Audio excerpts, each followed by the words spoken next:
मुंबईत 5 आणि 6 फेब्रुवारीला 30 तास पाणी पुरवठा बंद. माहीम, वांद्रे, अंधेरी, कुर्ला, भांडूपमध्ये पाणी बंद असेल. दादरच्या सिद्धिविनायक मंदिराच्या गाभाऱ्याला ड्रॅगन फ्रूटची आरास. माघ शुक्ल पंचमी निमित्त मंदिराला आकर्षक सजावट. दर्शनासाठी भाविकांची मोठी गर्दी. मुंबईची हवा 61,000 वाहनांनी बिघडवली. विषारी धूर काढणाऱ्या गाड्यांवर कारवाईचा बडगा. कॅम्प न्यायालयात ट्रॅफिक पोलिसांचं प्रतिज्ञापत्र. नवी मुंबईच्या वाशीतील एपीएमसी आंब्याची बाजारात यंदाच्या हंगामातील जादा आवक. कोकणातील 175 पेट्या दाखल. मुंबईतल्या 11 शासकीय रुग्णालयांचं आधुनिकीकरण होणार. राज्याकडून 132 कोटी 47 लाख रुपयांचा निधी मंजूर.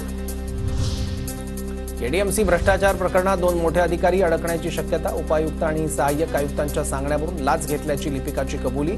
एसीबीची टीम चौकशी करणार. मुंबईत नाल्यांच्या सफाईसाठी 540 कोटींचा खर्च अपेक्षित. यंदा निविदांना उशीर झाल्यानं नाले सफाईची कामं उशिरानं सुरू होण्याची शक्यता. परदेशी कंपनीला बनावट ईमेल पाठवून 1.5 कोटींची सायबर फसवणूक. अंधेरीतील तक्रारदार कंपनीच्या अधिकाऱ्यांचे ईमेल हॅक. आंबोली पोलीस ठाण्यात गुन्हा दाखल.